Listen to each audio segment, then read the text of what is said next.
ዝማሬ መላእክትን ያሰማልን በእልልታ እግዚአብሔርን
ዘቦ ይቅረብ በልቡናው ድዊ የሆነ ሰው ቢኖር አይቅረብ ነው የሚለው።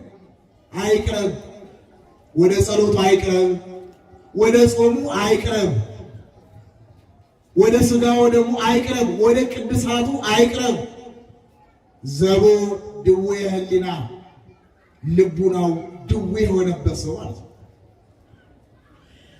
በጥላቻ የተመታ፣ በልዩነት ሐሳብ የተመታ፣ በሴራ ፖለቲካ የተመታ፣ በወንድም ውድቀት ተድላ ደስታን በማድረግ የተመታ የማይመለስ የማይፈወስ ድዌ የሆነ ልብ እንዳይቀር ወደ ጾም እንዳይቀር ኃጢአታችንን ለቀትር የቀትር በደላችንን ለማታ ሳያስብብን ዕድሜ ለንስሐ ዘመን ለፍስሐ ብሎ ለዚህ ዕለት ለዚህ ሰዓት ያደረሰን የቅዱሳን አምላክ ክብር ምስጋና ይግባው። አሜን ወልኝ ክብር ምስጋና ይግባው። አኮ ጾም እምህብስት ወማይ ጾም ከምግብና ከውሃ መከልከል አይደለም። አላ ጾምሰ ዘውኩፍ ቅድመ እግዚአብሔር ዘውእቱ ንጽሐ ልብ። ጾም ማለት ምንድነው ትለኝ እንደሆነ እግዚአብሔር የሚወዳት እግዚአብሔር የሚፈቅዳት በእግዚአብሔር ዘንድ የተወደደች ዘውእቱ ንጽሐ ልብ ከቂም ከበቀል ከክዳት ከሽንገላ የራቀች ንጽሕት ልብ ናት። ወሶበ ኮነ ሥጋ ጽሙዓ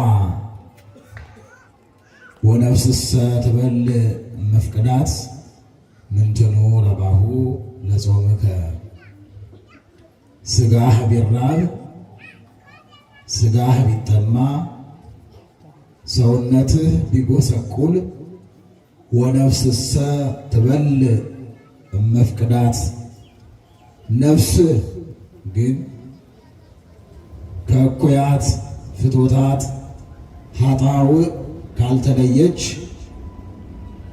ነፍስህ እግዚአብሔር ከማይወዳት ከማይፈቅዳት ተግባር ካልተለየች ነፍስህ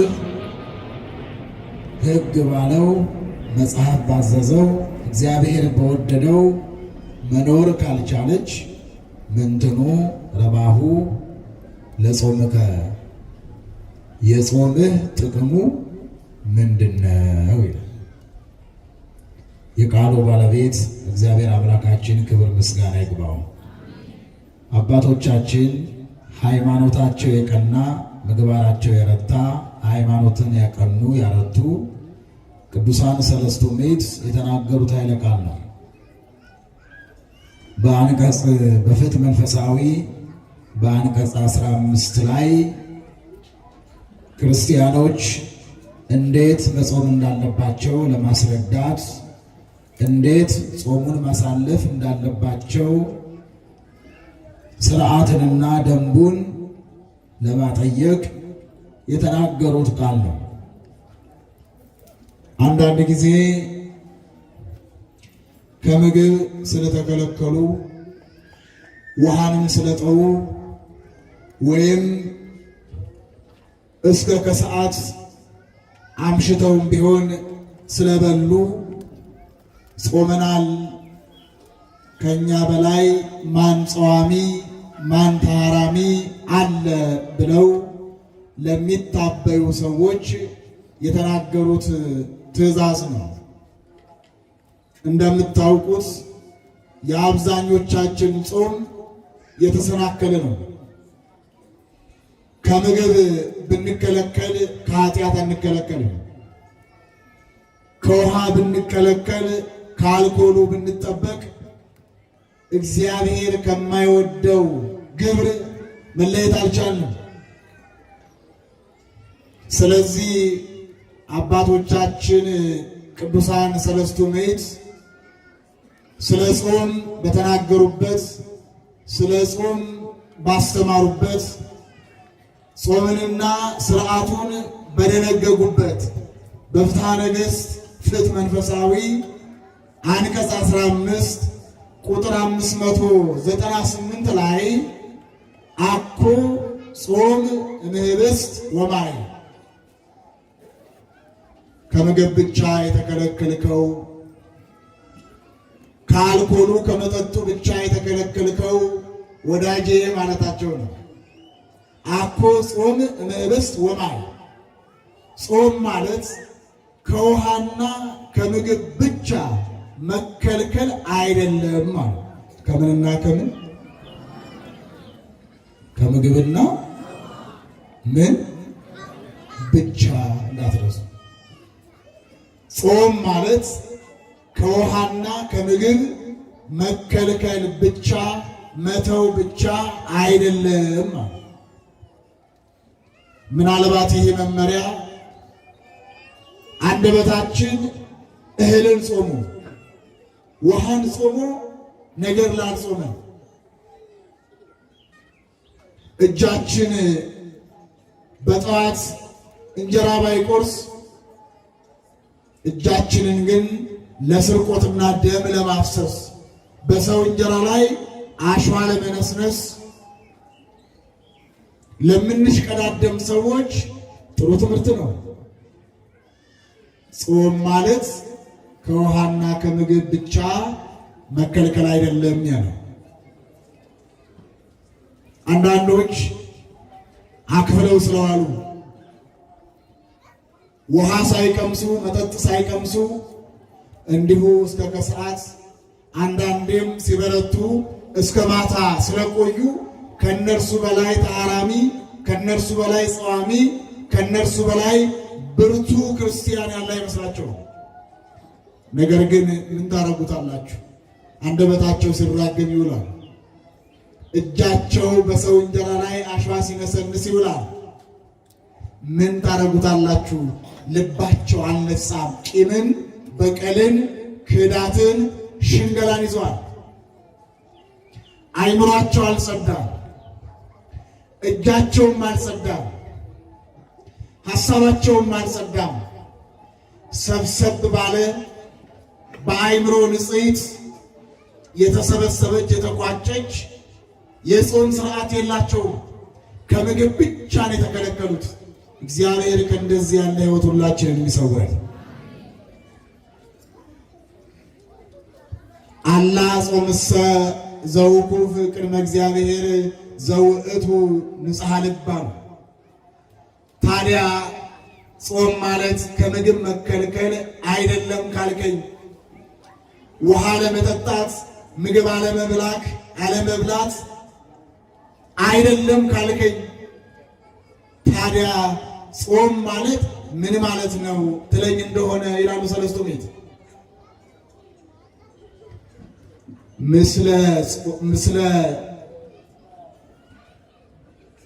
ወምስለ ዝንቱ ጾምሰ ዘውእቱ ንጽሐ ልብ። ከምግብና ከውሃ ከመከልከል ጋራ ከማክፈል ጋራ ከመዋል ጋራ የልብ ንጽሕና ናት። ወሶበ ኮነ ሥጋ ጽሙዓ ወርሁበ ወነፍስሰ ትበልዕ መፍቅዳት ምንትኑ ረባሁ ለጾምከ። ሥጋ እየጾመ ነው፣ ከንፈርህም ደርቋል፣ ሰውነትም ምግብን በማጣት ተጎሳቁሏል። ሥጋ ደክሟል፣ ምግብን አጥቶ የሚጠጣውን አጥቶ ደክሟል። ነገር ግን ነፍስህ ግን ከኃጢአት አልተለየችም። አንተ ከምግብ ተለይተሃል፣ ከመጠጥ ተለይተሃል። ነፍስህ ግን አሁንም እግዚአብሔር የማይወደውን ተግባር፣ እግዚአብሔር የተጸየፈውን ግብር አሁንም በዛ ላይ ትኖራለች ነፍስህ። አንተ ከምግብ ተከልክለሃል ሥጋ፣ ነፍስህ ግን ከኃጢአት አልተከለከለችም። ትሰክራለህ፣ በሰው ላይ ትፈርዳለህ፣ ትዘሙታለህ፣ ሰዎችን ታማለህ። እግዚአብሔር የማይወደውን የክርስቲያን ሥራ ያልሆነውን ይህ እግዚአብሔራዊ የሆነውን ተግባር በነፍስህ ታደርጋለህ። እንዲህ ከሆነ ምንትኑ ረባሁ ለጾምከ፣ ታዲያ ጾምህ ምንድን ነው? እግዚአብሔር ጾማችንን ያስምርልን። ወሶበኒ እንዘ ትገብሩ ፈቃደክሙ፣ የነፍሳችሁን ፈቃድ እያደረጋችሁ በጡጫ እየተማታችሁ ሰራተኞቻችሁን እያስራባችሁ ሰውን በአለንጋ እየገረፋችሁ ከአንደበታችሁ በሚወጣው ቃል የሰውን ሕይወት እያመሰቃቀላችሁ በክፉ አንደበታችሁ መጻተኛውን፣ ደሃውን፣ መበለቲቱን፣ አባት እናት የሞተበትን በአንደበታችሁ አለንጋነት ቅስሙን እየሰበራችሁ እንጾማለን ትላላችሁ። እኔ የፈቀድኩት ጾም ይህ ነውን? ይላል በኢሳይያስ ምዕራፍ 1 ላይ።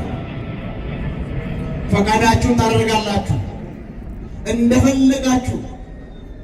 ከዚያ ጾምን ትላላችሁ። በይነ ምንት ዘይሰማዐነ ጸሎተነ ወጾመነ። ጸለይን ያልሰማን ለምንድን ነው? ጾምን ጾማችንንስ ውጤት ያላመጣው ስለምንድን ነው ትላላችሁ።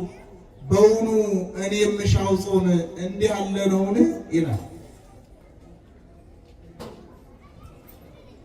ሰራተኞቻችሁን እያስራባችሁ መሶብ እየዘጋችሁ ፍሪጅ እየቆለፋችሁ ሰራተኞቻችሁን እየገለመጣችሁ እንጾማለን ማለት አይቻልም። ምዕመናን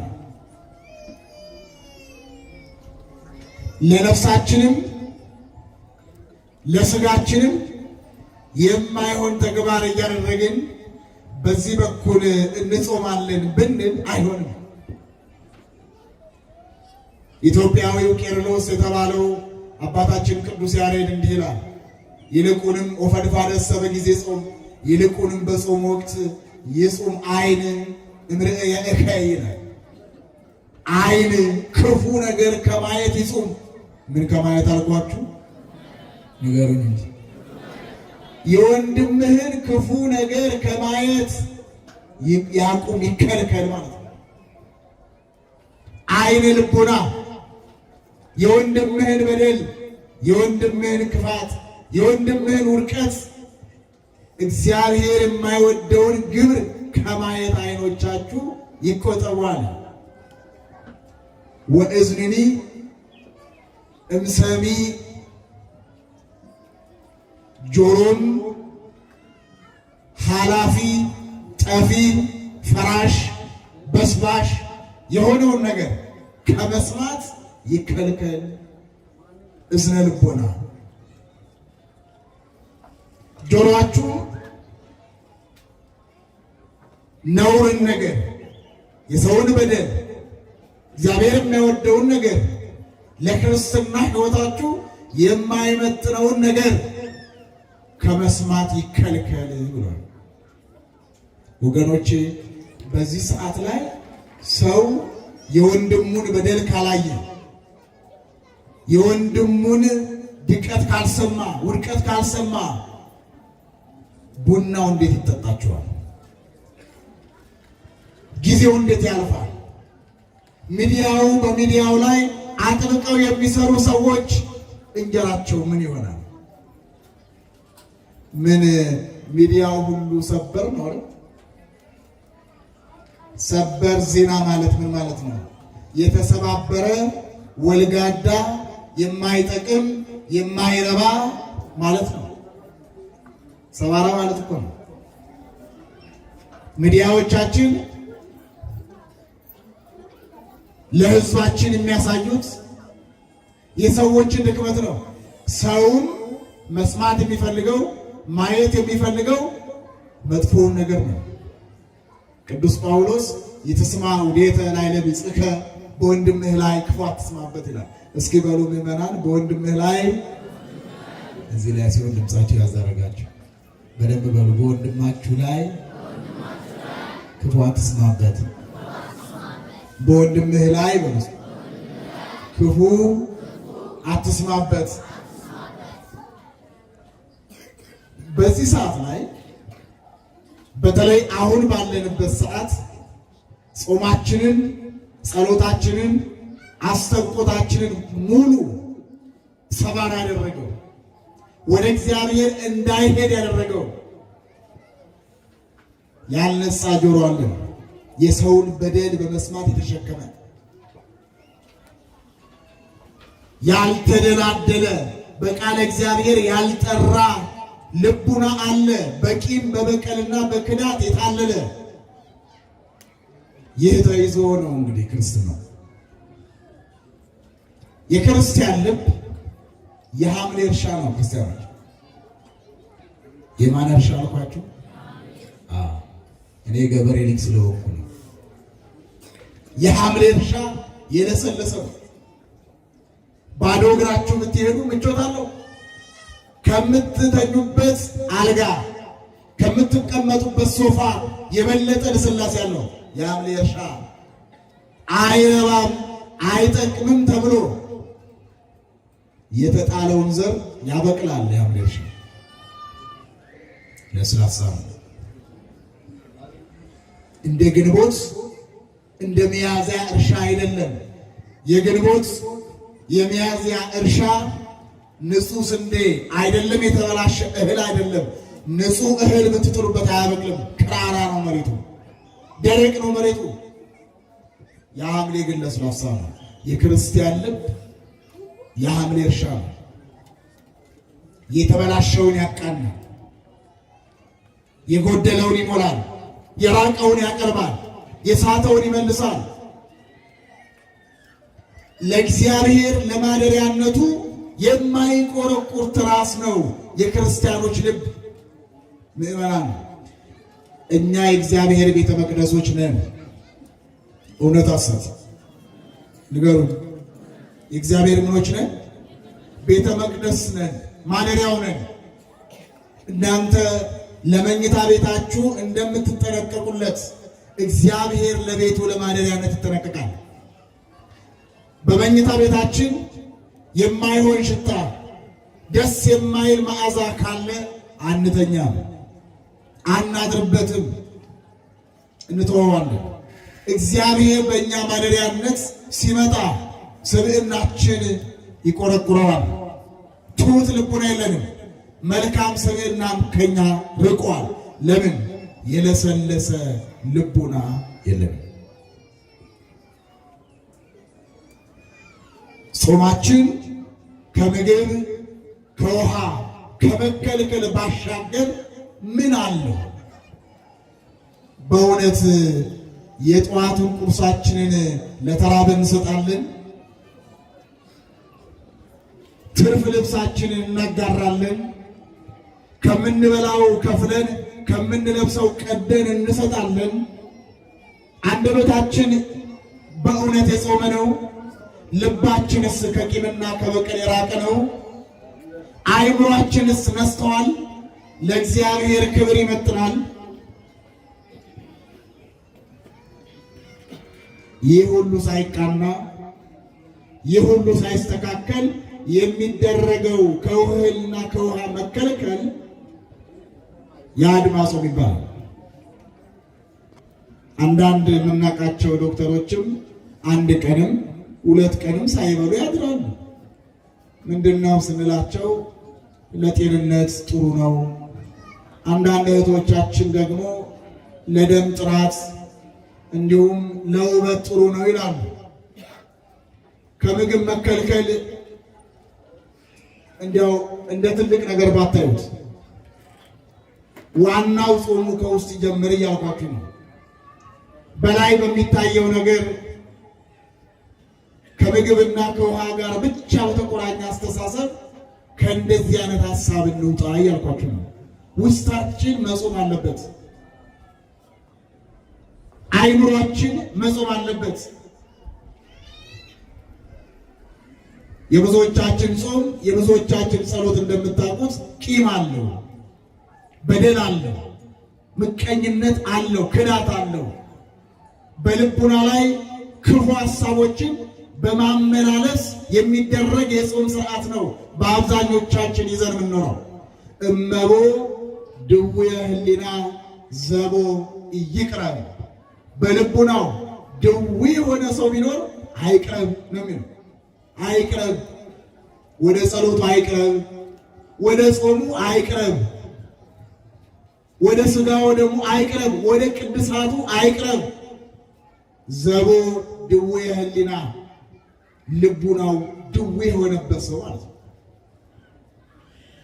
በጥላቻ የተመታ፣ በልዩነት ሐሳብ የተመታ፣ በሴራ ፖለቲካ የተመታ፣ በወንድም ውድቀት ተድላ ደስታን በማድረግ የተመታ የማይመለስ የማይፈወስ ድዌ የሆነ ልብ እንዳይቀር ወደ ጾም እንዳይቀር። ለዛ ነው ሊቁ እስመ ዘያነብር ቂመ ወበቀለ ውስተ ልቡ፣ በልቡናው ቂምን በቀልን የያዘ ሰው የወከፍት ጸሎቱ ቅድመ እግዚአብሔር፣ በእግዚአብሔር ዘንድ ጸሎቱ ተቀባይነት የለውም ይላል።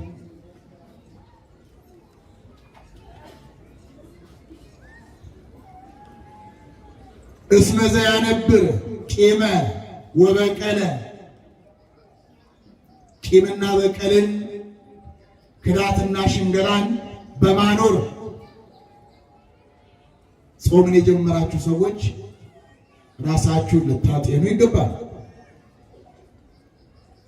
ክርስቲያኖች ጾማቸውን ሲጾሙ፣ ጸሎታቸውን ሲያደርሱ፣ ቅዳሴያቸውን ሲያስቀድሱ፣ ወንጌላቸውን ሲማሩ ክርስትናንና ክርስቶስን በተረዳ ልቡና መሆን አለበት። በመረዳት በማስተዋል በተመስጦ ነገሩን በማመን ለነገሩ ለጾሙና ለጸሎቱ በነፍስ መቃተት ውስጥ ያለ በመናፈቅ ውስጥ ያለ ፍቅረ ክርስቶስን ፍቅረ አሃውን ገንዘብ ባደረገ መልኩ ልንጾም ያስፈልጋል። እግዚአብሔር ጾማችንንም ጸሎታችንንም ያልሰማን ኃጢአታችን በዝቶ እንዳይመስላችሁ። ቢያንስ ለ5 ደቂቃም ለ10 ደቂቃም ቢሆን የምናቀርባት ጸሎት ከቂም ጋር የተቀላቀለ ስለሆነ ስንዴ ከነ እንክርዳዱ ጋር ገበያ አይቀርብም። እግዚአብሔር ፊት ቆመን የምናቀርበው ጸሎት፣ የምናቀርበው ስግደት፣ የምንጾመው ጾም የተቀላቀለ መሆን የለበትም። ንጹህ መሆን አለበት። እንደ አቤል መስዋዕት ታስታውሳላችሁ። አቤልና ቃየል ስንዴውን ከነን ክርዳዱ አምጥቶ መስዋዕቱን ሰዋ። ምን ነው አሉት? ለምን አታበጥረውም? እንክርዳዱን ከስንዴ ለምን አትለየውም አሉት። ክፉ ነው ቃየል፣ ተንኮለኛ ነው ቃየል። እግዚአብሔርና እግዚአብሔራዊ ሕይወትን የተረዳ አይደለም ቃየል። ምን አለ? መቼስ እግዚአብሔር አይበላውም አለ። አቤልስ አስረጸ ጽድቀ እምልቡናሁ፣ አቤል ከልቡናው እውነትን አፈለቀ አለ። እውነትን አወጣ። እንዲህ አለ፣ እግዚአብሔር በባህሪው ንጹሕ ነው። ምንድን ነው? ንጹሕ ነገር ይወዳል። እግዚአብሔር በባህሪው ንጹሕ ነው። ንጹሕ ነገር ይወዳል። እግዚአብሔር በባህሪው ቅዱስ ነው። ቅዱስ ነገርን ይወዳል። እግዚአብሔር በባህሪው ልዩ ነው። የተለየ ነገር ይፈልጋል እግዚአብሔር ብሎ ቀንዱ ያልከረከረ፣ ፀጉሩ ያላረረ፣ ጥፍሩ ያልዘረዘረ ንጹሕ በግ አቀረበ። እግዚአብሔርስ ነጸረ ላዕለ አቤል ወላዕለ መስዋዕቱ፣ እግዚአብሔር አቤልንና የአቤልን መስዋዕት አየ። ክብር ምስጋና ለአምላካችን ይሁን። እግዚአብሔር አቤልንና የአቤልን መስዋዕት አየ። እግዚአብሔር ይነጸረ ላዕለ ቃየል ወላዕለ መስዋዕቱ፣ በተቃራኒው አቤል ቃየልንና የቃየልን መስዋዕት ግን እግዚአብሔር አላየም ብሎ ሊቃውንቱ ምን አሉ? የአቤል መስዋዕት እንደተቀበለለት ለማስረዳት ከሰማይ እሳት መጥቶ በላለት አለ። ስቡ ቀለጠ። የቃየል መስዋዕት ምን የሚሆን ይመስላችኋል?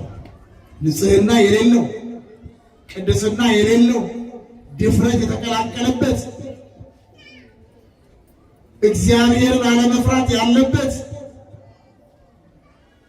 እግዚአብሔርን አለመረዳት ያለበት ያ እርኩስ መስዋዕት፣ እንክርዳድ የመላበት የስንዴ መስዋዕት እግዚአብሔር የሚቀበለው ይመስላችኋል? አልተቀበለውም። እንዳልተቀበለው ለማጠየቅ አሉ አባቶቻችን ሊቃውንት ቁራ መጥቶ በተነበታል። ምን አልኳችሁ? ቁራ መጥቶ በተነበት። የአቤል መስዋዕት ተቀባይነቱ ከሰማይ በወረደ እሳት ታወቀ፣ ተረዳ። ምክንያቱም በዘመነ ብሉይ በዘመነ ሐዲስ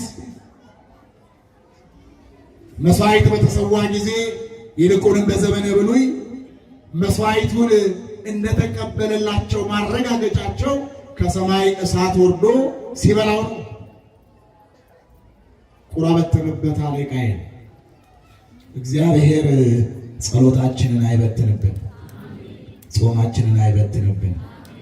የሁላችሁ ከቂም ከበቀል እግዚአብሔራዊ ካልሆነ ሕይወት ጋር የቀረበ ጾም እንዲህ ነው፣ ባክኖ ይቀራል። ባክኖ የብዙ ወጣቶች ጥያቄ ይሄ ነው። እጾማለሁ፣ እጸልያለሁ፣ ገዳም ሄዳለሁ፣ እቆርባለሁ፣ ያላየሁት ገዳም የለም፣ ደጅ ያልጠናሁት ታቦት የለም፣ ግን ያሰብኩት ነገር ሲሳካ ላይ የሚላሉ። እኔ ልንገራችሁ፣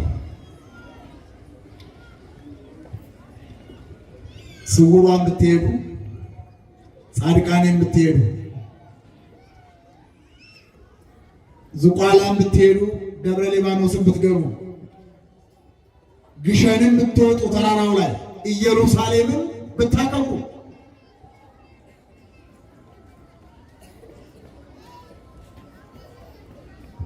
ታቦት ከታቦት እያለያያችሁ ያው እናንተ ስለምታለያዩ ከአንዱ ታቦት አንዱ ታቦት ይሻላል ስለምትሉ ጸበሉን ከጸበል እያወዳደራችሁ እናንተ ናችሁ የምታወዳድሩት።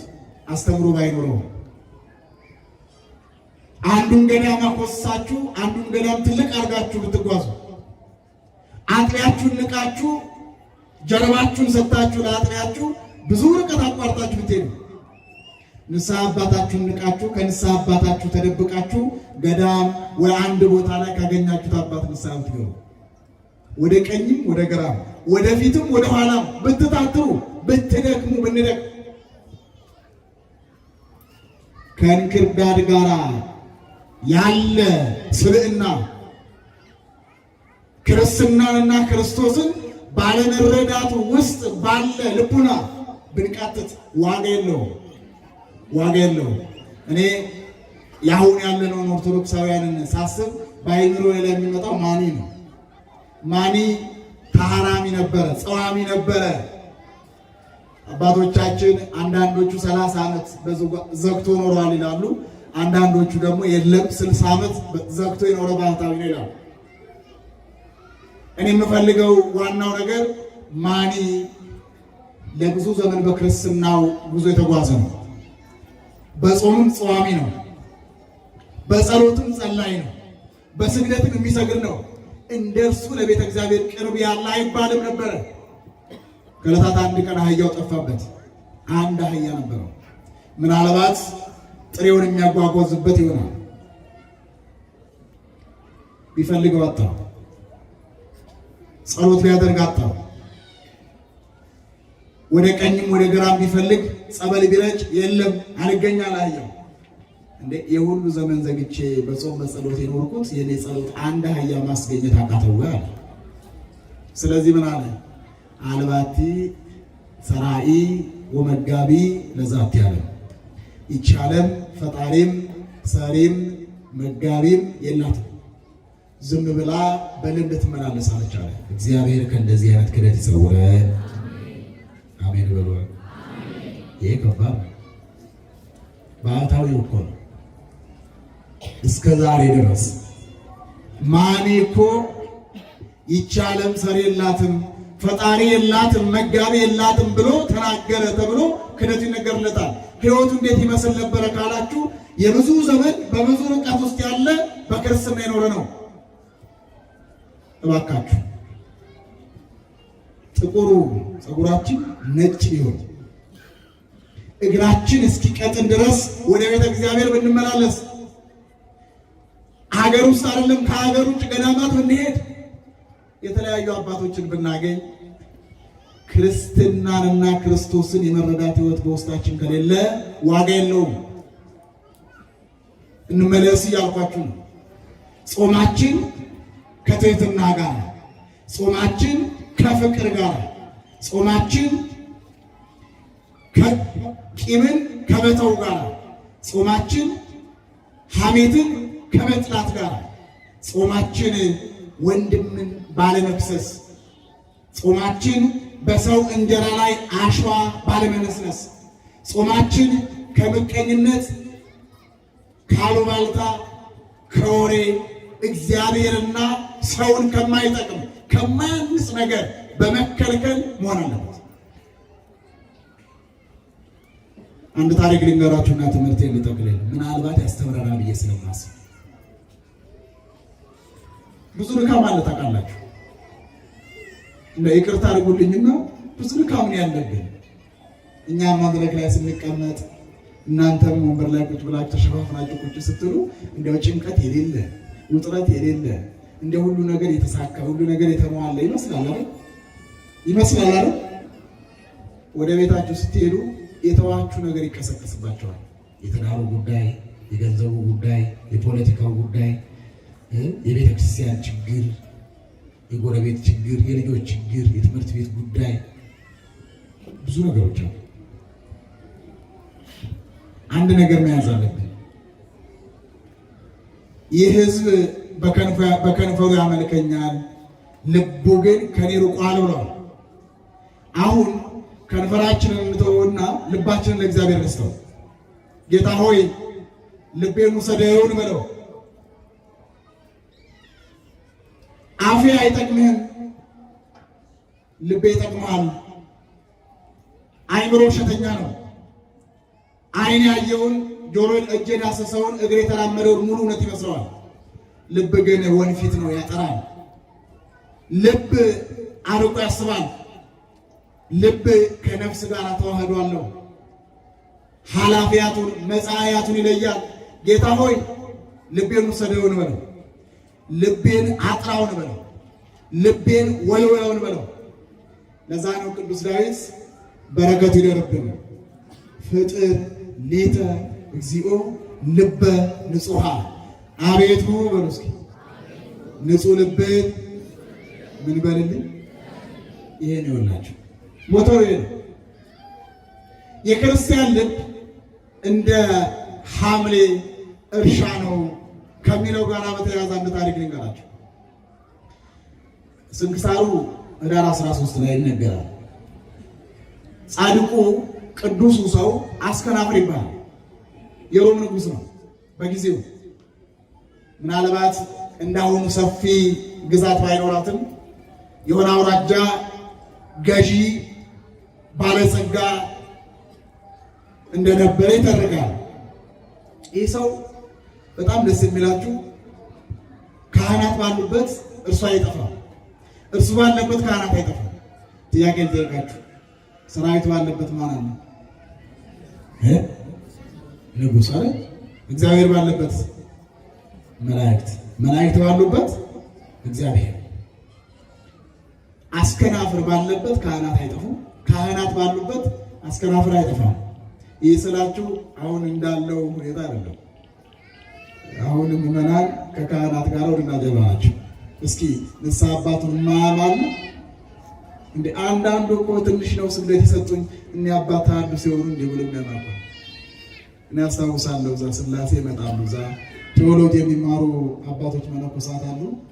በቃ አትችይም እና የናል ስገጂ የናል ስገድ ይሏቸዋል። እኛ በዛ ደግሞ በድብቅ ይመጡና እንደው አባታችን እንደ አንድ ጥያቄ ልጠይቅዎት ይላሉ። እሺ እንደው ኃጢአቴ ብዙ ነው የሰጡኝ ስግደት ግን 20 ነው እና ተጠራጠርኩ ይላሉ። እንዲያው ትክክለኛ አባት ይሆኑ ይላል። እኔ አንድ ነገር ልንገራችሁ፣ የምትተገብሩት ከሆነ እሺ ትላላችሁ? የሚጠቅማችሁ ነው እሺ ትላላችሁ? በአንድ ድምፅ ንገሩት። ሰዎች ተቃራኒ ሀሳብ ወደ አይምሯችሁ ሲያመጡ አትቀበሉ። በተለይ በቤተ ክርስቲያን አውደ ምሕረት ላይ በሚነገሩ በእግዚአብሔር ቃላት ላይ የሰውን ጭንቅላት የሚያቆሽሽ የሰውን መንፈሳዊ ሕይወት የሚያደክም ልቡናውን የሚያጠነክር ነገር አትቀበሉ። ማዛችሁ ምንድን ነው? እሺ ትላላችሁ አይደል? መንገድ ላይ መስቀል ይዞ ያያችሁትን ሁሉ ተሳለሙ። ምን አልኳችሁ? በቃ ተሳለሙ፣ እንዳታልፉ ትእዛዝ ነው። እንዴ ሳላቃቸው እንዳትሉ። ጉዳያችሁ ከማን ነው? ንገሩኝ። ከምኑ ጋር ነው ጉዳያችሁ? ከሰውየው ነው ከመስቀሉ?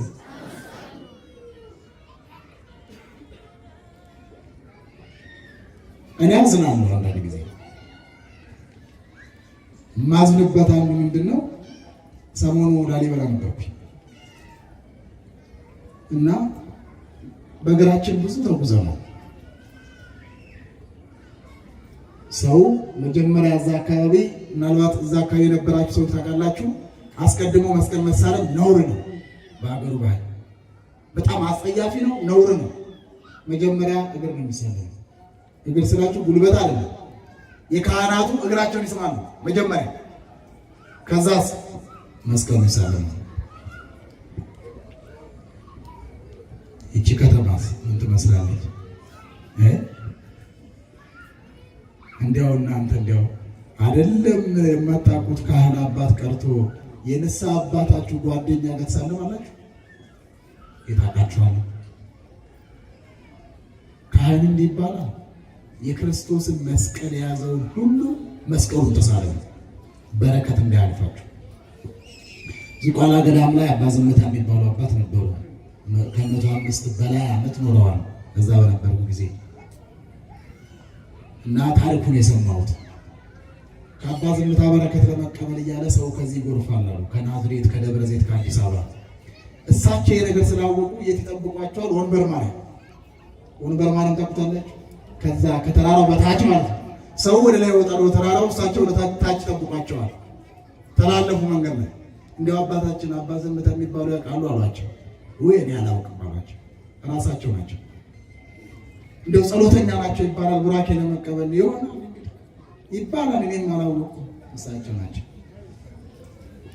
ስለዚህ መስቀል ላይ የክርስቶስን መስቀል ይዞ ያያችሁትን ካህን አባቴ ይፍቱኝ በሉ። እየሰማችሁ ነው? በነገራችን ላይ እየለመንኳችሁ አይደለም፣ እያዘዝኳችሁ ነው። እሺ በሉ። ምንድን ነው የምትሉት? አባቴ ይፍቱኝ። ሌላው ማን ይመርምረው? ንገሩኝ። እግዚአብሔር ይመርምረው። አትመራመሩ። በተለይ በጾም ወቅት አትመራመሩ። ልባችሁን እንደ ሐምሌ እርሻ አድርጉት። እኛም ስትመራመሩ የወጣውን የገባውን የሄደውን የተመለሰውን እሱን ስትመራመሩ የራሳችሁ መንፈሳዊ ሕይወት ይደክማል። ትወድቃላችሁ፣ ትጎዳላችሁ። ብዙ ሰዎች ከቤተክርስቲያን ሲርቁ እያየን ልባቸው በተቃራኒ ሀሳብ እየተሞላ ማለት ነው። እና አስከናፍር ደግ ልብን ያለው ያምለሽ ደስ የሚለኝ ጻድቅ ነው። ካህናት ይወዳል እያልኳችሁ ነው። መነኮሳትን ይወዳል፣ ካህናትን ይወዳል፣ ጳጳሳትን ይወዳል። ምን ትወዳላችሁ እናንተ? እርግጠኞች ናችሁ? ምነው ቀዘቀዛችሁ? ወይ እንወዳለን ወይ አንወድም ማለት ትወዳላችሁ? ካህናት አባቶቻችን ናቸው አይደል? አይደል? ጳጳሳት አባቶቻችን ናቸው። ካህናትም አባቶቻችን ናቸው። መነኮሳቱም እንደዛ። እና አባት ይታማል አይታማም? እና ምን እያደረግን ነው? እየተሳሳትን ነው። አንደበታችን ነው። ከዚህ እንውጣ። ይሄ ለክርስትና ሕይወት አደገኛ መርዛማ ሕይወት ነው። አባቶችን ከልጆቻቸው ጋር ሆድና ጀርባ እንዲሆኑ፣ ልጆች አባቶቻቸውን በጥርጥር እንዲያዩ፣ እንዳያምኗቸው፣ እንዳይሰሟቸው ለዘመናት ሲሰራበት የኖረ የሴራ አካሄድ ነው። የሴራ አካሄድ ነው። አስከናፍር ካህናት ከራሱ አብልጦ ይወዳቸዋል። ካህናትም ከእርሱ ቤት ይውላሉ፣ ያድራሉ፣ ይመገባሉ፣ ያስተምሩታል። ሕይወቱ የጸና ነው። ይህንን የተረዱ ሽፍቶች፣ ወንበዴዎች፣ የማይረቡ ሰዎች የአስከናፍርን ሕይወቱን ለማበላሸት ገንዘቡን ለመዝረፍ ታጥቀው ወደ ቤቱ ሄዱ። ስለ ደግ ልብ ልነግራችሁ ነው። የክርስቲያን ልብ እንዲህ መሆን እንዳለበት። ሽፍቶች ናቸው። ገንዘቡን ሊዘርፉ፣ እርሱን ሊገሉ፣ ቤተሰቡን ሊበትኑ፣ ሀብቱን ሊወርሱ ነው የሚሄዱት። ልክ እንዳሁኑ ዘመን ማለት ነው። በነገራችን ላይ በዚህ ዘመን አንድ ከሚያስቀኝ ነገር አንድ ሰው ፎቅ ሰርቶ አስመርቆ በነጋታው አንድ ሰው መጥቶ ይሄ ፎቅ የኔ ነው ቢለው ይችላል? አይችልም? በደንብ ነው የሚችለው። እኔ በደረስኩበት ጥናት፣ እኔ ባየሁት በተመለከትኩት ነገር በተረዳሁት ልክ እናንተ ቤት ሰርታችሁ አጠናካችሁ ልጆቻችሁን ይዛችሁ እረፍ ልትሉ ስትሉ አንዱ መጥቶ አይ የኔ ነው ሌላችሁ ይችላል። እንዲህ ማለት አይቻልም፣ ትገደላላችሁ። እኔ ያለሁበት አካባቢ እንደዚህ አይነት ነገሮች አሉ። አዲስ አበባ ማየታችኋል። የአስከናፍር የገጠመው ይሄ ነው። ታጥቀው ሄደው እርሱን ወደ ውጭ እነርሱ ወደ ውስጥ ሊገቡ። አዲስ አበባ ላይ ይሄ ታሪክ አልተደረገም? ምነው ዝም አላቸው? ወይስ ለእኔ ፈርታችሁ ነው? ቤታቸውን ለባዕድ የሰጡ የሉ? በረንዳ የወጡ የሉ? አሉ እኮ። ማን ይናገር? ማን ይናገራል? እኛ ኮሪደሩን ነው የምናየው አይደል? ከኮሪደሩ የተፈናቀሉ ሰዎች የት ነው ያሉት? የቱ ጋር ነው ያሉት? የቱ ጋር ነው የወደቁት? በረንዳ እኮ የወደቁ ሰዎች አሉ። የሚበሉትን ያጡ ሰዎች አሉ። እኔ በግሌ ንሳ ልጆቼ አሉ። ከነበርንበት ቤት ወጣን፣ የምንበላው አጣን፣ የምንጠጣው አጣን ያሉ ሰዎች አሉ። ማን ነው የሚመለከት? ያው እኛ የሞቀበት ስለሆነ ያለ ነው። ሌላውን ነው የምናወራው። ልማቱ ጥሩ ነው፣ መብራቱ ደስ ይላል። የሰው ሕይወት ግን ሜዳ ላይ መውደቅ የለበትም። ይሄ የምናገረው እንደ ሃይማኖት አባት ነው፣ እንደ ፖለቲከኛ አይደለም። አስከናፍር ወንበዴዎቹ የሞቀውን ቤቱን ሊወርሱት፣ ሕይወቱን ሊያበላሹት ሲገቡ በሩቁ ነው አያቸው። ሲያያቸው ቁጥራቸው 13 ነው። ስንት ነው አልኳቸው? እና ደግ ልብ አድርጋለሁ። ምን ብሎ አሰበ? 12 ሐዋርያት ናቸው አለ። አንዱ ጌታ ነው አለ። ክርስቲያኖች እንዲህ ብናስብ ችግር አለ? እንደው ከልኩ እንዲገጠማቸው እንዲህ ስለሆኑ እኮ ነው መቼስ የሚል ሩህሩህ ልብ ለምንድን ያጣው? ኢትዮጵያ ውስጥ የዋህነትን፣ ቅንነትን፣ በጎነትን ያጌጠ ልብ ለምንድን ያጣው? ፖለቲከኞቹ በዚህ ጥዛው ታውቃላችሁ፣ እረፍት የላቸው በሴራ ፖለቲካ። ወደ ቤተ ክርስቲያን ደግሞ ስትመጡ ደግሞ እኛ ደግሞ እነ መምሬ ደግሞ እያስቸገርን ነው። ቤተ ክርስቲያንና ሀገር እንደ በሶ እየተበጠበጠች ነው። ለምን? ደግ ልብ ጠፋ። ደግ የሚያስብ ቅንነት ያለው በጎነትን የተሞላ ልብ ጠፋ። ድሮ እኮ እናቶቻችን አንድን ሰው ፊቱን አይተው ጠውለግ ያለ እንደሆነ እኔ አፈር ልብላለሁ ነበር። የማያውቁትን ሰው መንገድ ላይ። ዛሬ ያ ልብ ጠፋ። እግዚአብሔር ልባችንን ይመልስልን፣ የቀድሞ ዘመናችንን ያድስልን። አስከናፍር በሩቅ አይተው ስንት ናቸው ቁጥራቸው ያልኳችሁ? 13 12ቱን ተማቸዋል ሐዋርያት ናቸዋል። አንዱስ ደስ አለ። የመጣው ግን ማን ነው? ወንበዴ ነው። ሽፍታ ነው ወደ ቤት የመጣው። ምን ጨነቀው? ወንበዴ ሁኑ፣ ሽፍታ ሁኑ፣ ባለጌዎች ሁኑ፣ ክፉዎች ሁኑ አይመለከተውም። አስከናፍር በጎነቱን ብቻ ማድረግ ነው። እኔ በኢትዮጵያ ኦርቶዶክስ ተዋሕዶ አሁን ላይ ባለው ሁኔታ አስራታቸውን በአግባቡ ጸሎታቸውን በአግባቡ እያደረጉ ከቤተ ክርስቲያን የሚጠበቅባቸውን ሙሉ ኃላፊነታቸውን እየተወጡ መንፈሳዊ ሕይወታቸውን እየጠበቁ ስለሌላ ጉዳይ ነው የሚሉ ሰዎች የታደሉ ናቸው። አጨብጭቡላቸው።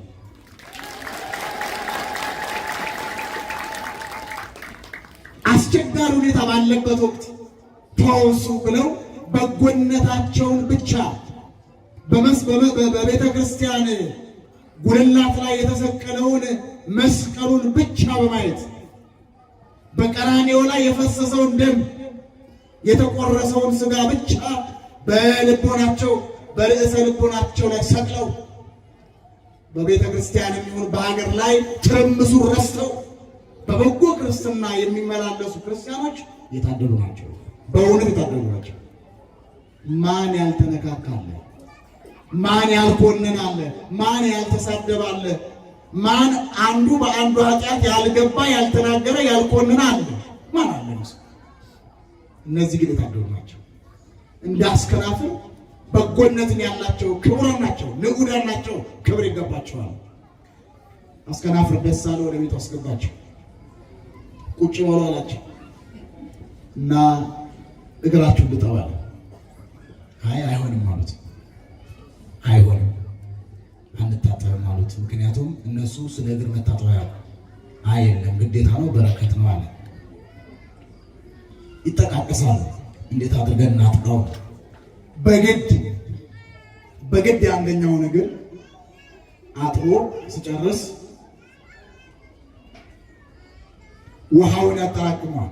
እንደያደረገ የ12ቱንም እግራቸው 13ቱንም እግራቸውን አጥቦ በአንድ ባልዲ አድርጎ ሁለት አይነት ታሪክ አለ። የሞተ ልጅ ነበረው ይላሉ። አይደለም ብዙ ዘመን በደዌ ዳኛ በአልጋ ቁራኛ የተያዘ ልጅም ነበረው ይላሉ ታሪክ። ሁለቱንም ያዙት አይጎዳችሁ። የሞተው ቢሆን እጣቢውን ቢደፋበት ብድግ አለ።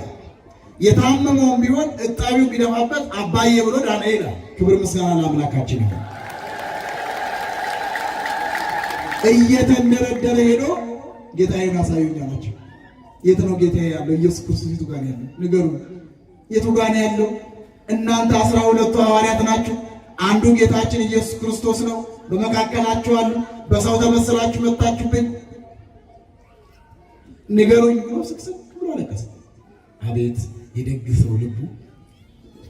አሁን የሰዎቹ አረመኔነት ነው ድውዩን የፈወሰለት ወይስ የእሱ እምነት ነው? የእሱ እምነት ነው። አሁን የኢትዮጵያ የዓለም ብርሃን የሚባሉ አንዳንድ ሰዎች መጥተዋልና አሁን ትንሽ ተስፋ የቆረጡ መሰለኝ እየተበታተኑ ይመስለኛል። እና ምን አሉ? የአሁኑ ካህን ኃጢአተኛ ስለሆነ መስዋዕቱ አይሰምርም አሉ። መስዋዕቱ ሲጀመር የሚሰምረውና የሚለወጠው በካህኑ ነው። በማን ነው? በእግዚአብሔር መንፈስ ቅዱስ እኮ ነው። ካህኑ እግዚአብሔር ይፍታ ሲላችሁ ካህኑ ነው የሚፈታችሁ? እግዚአብሔር አያችሁ። አለማወቅ የአስከናፍር እምነቱ ልጁን አዳነለት። እግራቸው ላይ ወደቀ፣ ስቅስቅ ብሎ አለቀሰ። ደነገጡ። ላብላብ አላቸው። የታጠቁትን ሾተል ጣሉ። እኛውን በደንን አሉት። ዘራፊዎች ነን፣ ቀሚዎች ነን፣ እጃችንን በሰው ደም ነክረን የምንኖር ነን። አንተ ግን ንጹህ ሰው ነህ አሉት። አንተ በጎ ሰው ነህ፣ በቃ አንተ ትችላለህ አሉት። ክርስትና አንተ ጋር ያለው አሉት። በጎነቱ አንተ ጋር ያለው፣ ቅንነቱ አንተ ጋር ያለው። ስለዚህ እግዚአብሔር ቅንነትን አደረገልህ፣ እኛስ ሽፍቶች ነን አሉት። አስከናፍር በቃ በጉልበቱ አይደለም የተንበረከከው፣ በልቡ ተንበረከከ። ደስ አለ። እግዚአብሔር ሆይ አለ፣ በእኔ በኃጢአተኛው ምክንያት የ13 ሰዎች መዳን ሊሆን ነው አለ። በሉ አለ። ወዴት ልትሄዱ ነው አላቸው። አሁንማ ወዴት እንሄዳለን? ወደ መጣንበት እንመለስ። አይቻልም። ወደ አስከናፍር መጣችሁ፣ ወደ እኔ ቤት መጣችሁ፣ ወደ እኔ ሕይወት መጣችሁ፣ ወደ ኋላ የለም አለ። እና ታዲያ ይሄ ያደረጋችሁት ቆብ የካህናት ነው፣ ያጠለቃችሁት ቀሚስም የመነኮሳት ነው፣ ማውለቅ አይቻልም አላቸው። እናንተ አራዳዎች ስትል ትሉ የለ ምን ማለት ነው? ምን ማለት ነው? በቃ ቆባችሁን አድርጋችሁ ቀሚሳችሁን እንዳጠለቃችሁ ሱባኤ ትገባላችሁ አላቸው። ጥሬ አስይዞ ስንቅ ቋጥሮ ወደ ዋሻ አስገባቸው። ሽፍቶች ሆነው ወደ ዋሻው ቢገቡ ቅዱሳን ሆነው ወጡ። ክብር ምስጋና ለአምላካችን። ይህ የልቡና ቅንነት ያመጣው መንፈሳዊ ጣዕም ነው፣ መንፈሳዊ ሕይወት ነው። ስለዚህ ልቡናችን፣ አይምሯችን፣ ውሳጣዊ ስብዕናችን ከእግዚአብሔር ጋር በመንፈስ በመረዳት በተመስጦ የተዋሃደ መሆን አለበት። የተዋሃደ መሆን አለበት። ክርስቲያኖች ደረቅ ጾም አይኑረን፣ ደረቅ ጸሎት አይኑረን፣ ደረቅ ትሕትና አይኑረን፣ ደረቅ ምጽዋት አይኑረን። የደረቀ አይኑር፣ ለስለስ ያለ ከበጎነት ጋር ያለ ከፍቅር ጋር ያለ ከአንድነት ጋር ያለ ከመስማማት ጋር ያለ ወንድሞችን እህቶችን ከመውደድ ጋር ያለ እግዚአብሔርን ከመፍራት ጋር ያለ ካህናት አባቶችን ከማክበር ጋር ያለ የእግዚአብሔርን ቤት ከመውደድ ከመናፈቅ ጋር ያለ እግዚአብሔርን በቀንም በማታም በሌሊትም ከማሰብ ጋር ከተዘክሮ ጋር ባለ ጾም እናድርገው ጾማችንን። ያን ጊዜ እግዚአብሔር ይቀበላል። ጾሙ ያማረ ይሆናል። ተዘልለን እንኖራለን። ተዘልለን ኢትዮጵያ ብዙ መከራ ያለባት ታውቃላችሁ። ትንሽኛ ደፈር ስለምን መውጣት ጀምረናል፣ እንንቀሳቀሳለን። ኢትዮጵያ ሀገራችን ታሳዝናለች። አብዛኛው ሕዝባችን ረሃብ ላይ ነው ያለው። አብዛኛው ሕዝባችን ጦርነት ላይ ነው ያለው። አብዛኛው ወገኖቻችን ችግር ላይ ነው ያሉት። እኛም ችግር ላይ ነው ያለነው፣ እናንተም ችግር ላይ ናችሁ ያላችሁትና ከልቡና ጋር የተዋሃደ እግዚአብሔር የሚወደው ጾም ያስፈልገናል። እንባ ያለው እግዚአብሔር የሚወደው ከንጽህና ጋር ያለ ጾምና ጸሎት ያስፈልገናል ለማለት ነው። ያስተማረን ቅዱስ እግዚአብሔር አምላካችን ክብር ምስጋና ይግባው። የእናታችን የእመቤታችን የቅድስት ድንግል ማርያም በረከት አማላጅነት ከሁላችን ጋር ይሁን። ይቆያል።